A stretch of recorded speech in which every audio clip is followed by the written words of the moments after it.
Welcome back to another episode of MT&Me. I'm Marcos. I'm Andy. Glad to see that we're both wearing the shirts today. Yeah, It's nice. little TV shirt action.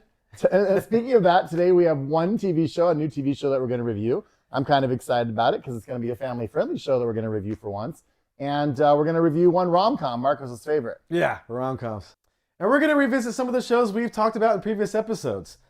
People have asked us whether or not we still feel the same way, and Yeah, opportunity for us to maybe update or change some of our previous reviews. yeah, and some of these shows have really starting to grow on me. Poker Face. I really like that show. Anything you've been continuing to watch? Yeah, I think we're also going to talk about The Last of Us, see if we still feel the same. Yeah. I know I've heard a lot of different people still loving it, a lot of people not liking it. So we'll have to see what we have to say. Yeah.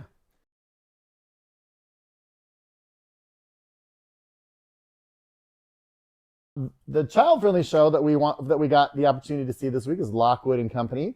If you watch the show, they actually call it Lockwood Co, which I think is kind of cool. And it's a family-friendly series along the vein of Alex Rider or Lock and Key. If you've seen either of those, you probably would like this one that you can watch with the family. Although it is about ghost hunters, which is kind of interesting. Yeah, I like how they're doing something a little bit different where they're giving a little bit of a mystery of why the ghosts are there. They haven't introduced why they're there yet and why this generation, the previous generation, has experienced this onslaught of ghosts and having to develop a whole nother business around it. They have all these different academies or businesses around ghost hunting or ghost management, And interestingly enough, the only one that can see the ghosts or defeat the ghosts are teens or teenagers. Yeah. So this comes from a book written by Jonathan Stroud. It's obviously a young adult series that he's written, and I'm glad to see that's been now made into a series on Netflix. It's getting a lot of reviews, and a lot of people are liking it on Netflix, so hopefully we'll see a season 2 of this as well.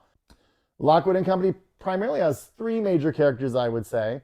We were trying to remember their names. I think they were Lockwood and Lucy and, was it George? George, yeah. And I've never seen these kids, these young adults in anything before. Cameron Chapman is Lockwood. Ruby Stokes is Lucy. Did you ever see her in Bridgerton? She played a character called Francesca. I saw Bridgerton, but I can't place her in the show. Yeah, I mean, I didn't watch it, but I saw that she played someone named Francesca in Bridgerton. So let's look that one up. Let me know if you remember who that was. And then the character that plays George is Ali Haji Hashmati, and the 3 of them together, I think, do a really good job. And they really mesh well as a team. But the show itself, I just really think is kind of generic in a lot of ways. Kids are put in a position where they have to outsmart the adults and overcome a lot of different adversity and challenges, so that they can solve the murder or solve the different mysteries around things. And so it's I wish they would take a larger leap into things, but I know they're trying to keep things as kid-friendly as possible. It is a kid's show. So, for me, I found myself getting bored in certain spots where I was like, okay, I was watching the show. And I would totally agree with that. I would say there's some things sometimes I'm watching and it's like, oh, I've seen this before in another show. Yeah. And then there's other times where, like, when they're chasing the ghosts, or when they kind of leave you wanting questions answered, like, who is the golden sword? What's actually behind the door? Mm-hmm. You guys are if you watch it, you're gonna wonder that a lot. What's behind that door? Open that door. So, Yeah. And obviously we don't get to that in season 1. I'll kind of, a little spoiler there. So maybe season 2 we'll get to what's behind the door. Yeah, I think they are going to reveal that in the season 2 premiere or early on in the season, because he's up against the door right at the end of the last episode of the first season. So I am excited that this, like I said, is child friendly. I would recommend this for families. There are some scary sequences, so younger children, parents, make sure you watch it with your younger kids. But overall, what would you give this as a rating? I think I'll give it like a 6. Yeah, it's like I said, it's not something mind blowing. It's nothing fresh, nothing new, but it is entertaining. Something they can have around. Watch with their kids, definitely, for sure. I'm gonna give it a 7. So so we'll probably right, pretty close. So I just think that it's rare anymore to find a show that you can actually, as a family, sit down and watch and not have to worry about innuendo, or not have to worry about language or nudity or other things that are taking place in the movie. So it's in the show. So it's kind of nice. And I also think for me, it's one that I would probably watch again. So I think a 7 is my rating. Yeah, I think I would go back and visit this maybe the second season when it comes out. Absolutely. Yeah. And we're gonna revisit some of the shows we've watched in the past on our show. Bring you some updates on what maybe our opinions have changed, or maybe we've have some likes or dislikes of the show that has as they've gone on. And And I think it's one of the great things about this show is that if something changes and we don't like it anymore, or something disappoints us, we're going to let you know that. Or maybe our opinion is going to get better. So we want you to know that too. So obviously, way back in episode 1, the very first show that we reviewed was Last of Us. Which we both at the time we loved a lot, and the first episode was amazing. And since then, what do you think about the show now? There were some episodes that I really got worried. I was kind of thinking, this is kind of getting a little slow. I felt like it was something I'd seen before. I felt like we introduced characters that were kind of pointless. They didn't really add to the overall growth of the story. Sometimes for me, shows have done it for a long time. Walking Dead, a bunch of those shows have done it where you introduce a character in one episode, you really get vested in this character, you kill that character off. So when that started happening a little bit on this show, I kind of got worried, and I thought, I don't know. I don't know if I'm going to like it as much as I thought I did in the beginning. But episode 5 happened. And guess what, everybody? My opinion's still exactly the same. So yeah, I've enjoyed this show from beginning to end. And I think for viewers that haven't played the game, I haven't played the game. Me neither. But from what I understand is that the whole story is focused on the two characters, main story. So you're going to see characters come and they're going to fall off pretty quickly. Only to progress their storyline. Everything else is kind of just a secondary to what they're doing.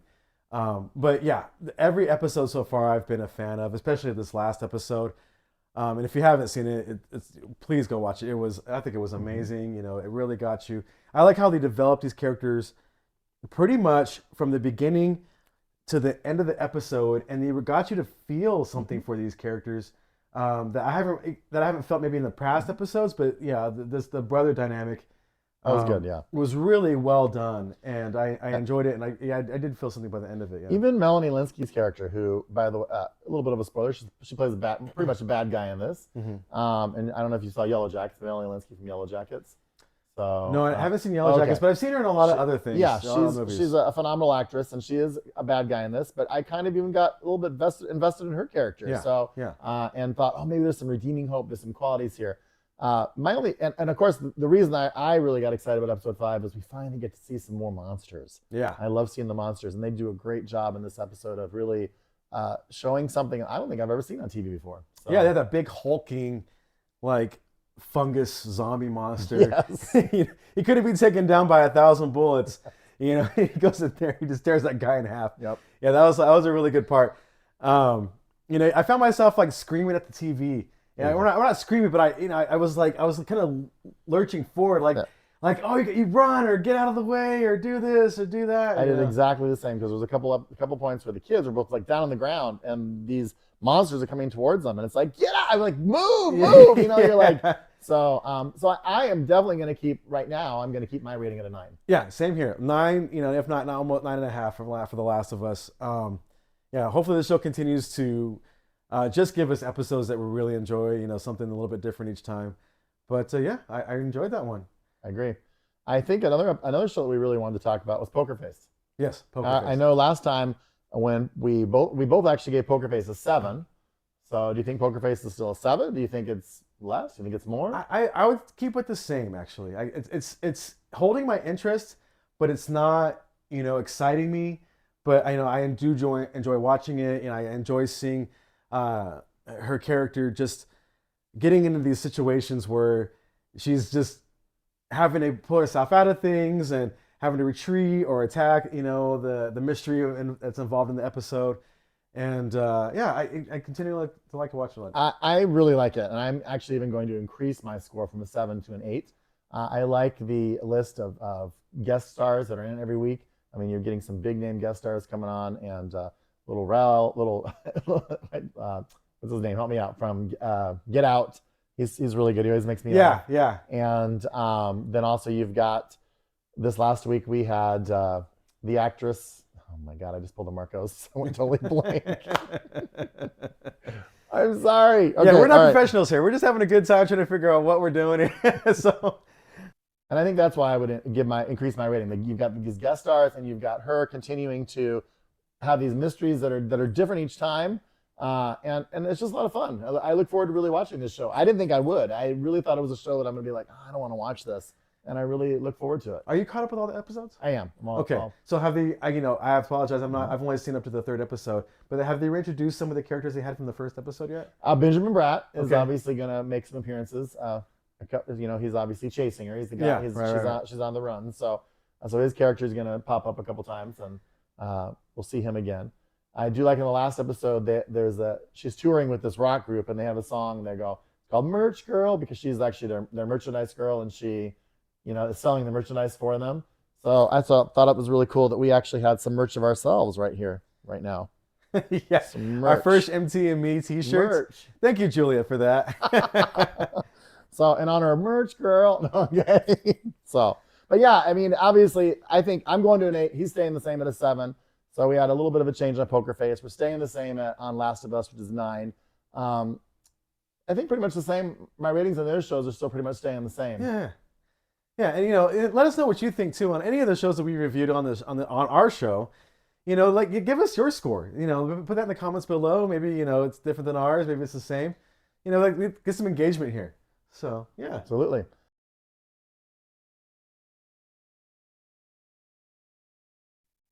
Your favorite rom-com time. rom-com time. Yeah, Ashton Kutcher, Reese Witherspoon. These like Reese Witherspoon. I don't think ages. That woman is gorgeous. Yeah, it's exactly the same. Yeah, she looks exactly the same. But Ashton Kutcher, he does look older. I was he shocked. definitely has matured in his time. So he's still a great looking guy. But yeah, you could definitely tell that. I still think they have a lot of magic. These actors in this genre. I was kind of surprised at how entertained I was with this movie. Well, it's Your Place or Mine, is if you guys have heard of that, and it's obviously on Netflix right now.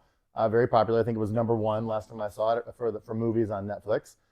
It reminds me a lot. I know a lot of our younger audience may not have seen the movie Pillow Talk, but a lot of our older audience has. It's a movie with Doris Day and Rock Hudson.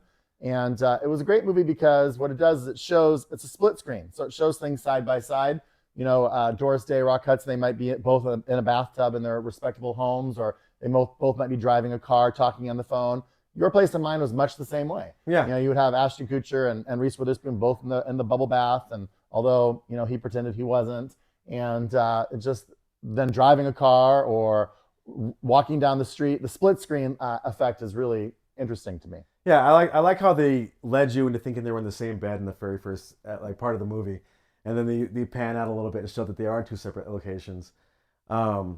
Yeah, it's a classic. Like the guy is rich and he's successful, but his life is dull, and he needs a lot of he doesn't have the warmth and the fulfillment that he might want out of life. So he engages with his friend, and she's got all the home things. He even references it in the movie. Like, you have all the stuff that I'm lacking in my apartment, and and I like how they just kind of bring these characters together. I mean, at the beginning of the movie, they're gonna get together. There's nothing surprising about the movie, but I do like how they intertwine the family. And then they have the one character that's always gardening and her front lawn. Oh yeah, I love that character. Yeah. He's hilarious in the movie. Steve Zahn. Yeah, Steve Zahn. Yeah, he's hilarious in everything he pretty much does. He always just plays that same character, that kind of quirky, like over the top, like a lot of energies. So. There is, for me too, another reason I'm drawn to this movie is because it's basically based on you have to have a friendship before you can have a relationship. Yeah. And for me, I think that's kind of a really important premise. And a lot of these rom-coms that we see, they meet, they fall in love. I don't know, and I find those kind of too cheesy.